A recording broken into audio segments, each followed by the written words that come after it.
واتهاي السلام عليكم ورحمة الله وبركاته كل طبعا وناكسنا خيارة ميل بدوك أنا قد داون إنسان كسر دوادا ورئيسي الله سمينيو محمود عبدي وكم قاعدير قرلي باح ومشرح أتاجن مامل كبتلان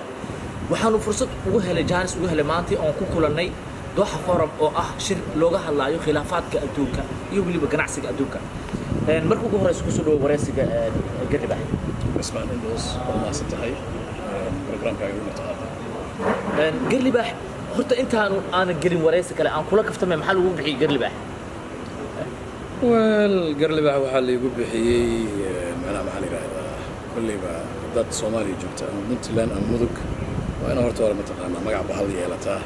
marka kulliba libax baan mataqaan kafta kooyan taas kafta kooyan wata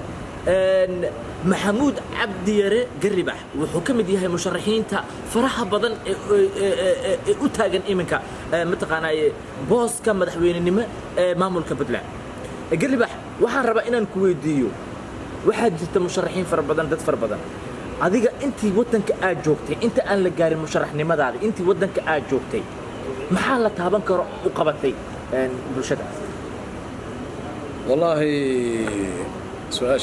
سؤال آد وقطر دير وحيابها أن ودن كوقتي وحكمله مرتوحا جوجي إن كبدن لحية توصنا لحية طبعا كالسنة وعن كشقين يي وحيابها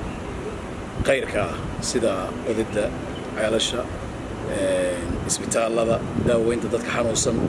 ضدك أضياشة أو أنا داو هي الكلام إن عندي بدو قادمه وحن كشقين سجري أورجانيزيشن وين ولا هذا الحكمة وحيابها وقوم مهم سن أن قبلنا وحنا كم إذا عضو القرآن الكريم أو هذا الحكمة الراديو وكفر وصاصو إلا أي أنتوا بحيث كسمايو إذا عضها هدف كانوا سمينا وحنا هاي إن ضدك الله برو إلى هذا الوحرو أي النقدان ضد يقانو سببت أي أدون كوجوجان إيوه ضد كل حساب تمي إن أقرأنا قدام بيسو ومعنا محل هذا مسؤولية أدونك إن أوجادان أيسن كنت لحتكن oo ay noqdaan mataqaana dad ilaahooda caabuda wata su'aal kale xigta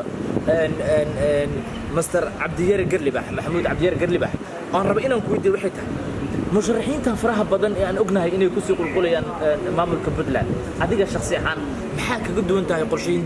hindiseedka aad kaga duwan tahay maxay tahay musharaxiintaas oo aad leedahay waan kaga duwanahay oo waxaan u taaganahay xilkan Puntland inaan qabto bisma arinta waa cad arin qarsoon baa waxyaabaha aan kaga duwanahay waxa kamid ah dhowr doorasho ayaa waxay ka dhacday Puntland madaxdii is soo sharaxday iyo kuwii aas-aasay mar walba waxay dhahayeen waxaan wadanka gaarsiinaynaa doorasho qof iyo cod ah ma dhicin balama badan bay qaadeen waxay ballan qaadeen wadankiina warmarinayaan waxay ballan qaadeen inay amaanada ilaalinayaan waxay ballan qaadeen inay diinta iyo dadka iyo wax walba u shaqeynayaan laakiin ma aysan sameyn kuwa hadda is soo sharaxayna waa rag lamida intii oo kale ama nidaamkii hore oo kale marka aniga waxaan aaminsanahay inaan ka duwanahay value-ga ama qiimka ama sida aan u soo koray ama aan noloshii aan ku noolaa ayaa waxay muujinaysaa inaan dadkan ka bedelanahay oo sanadkan waxa loo baahan yahay qof reer Puntland runta u sheega oo wixii uu balan qaado laga filan karo inuu ka soo bixi karo marka waxaan isku arkaa inaan qofkaan ahay maadaama aan ka soo jeedo maxaa la yiraahdaa nin diineed aan ahay nin wax qabad aan ahay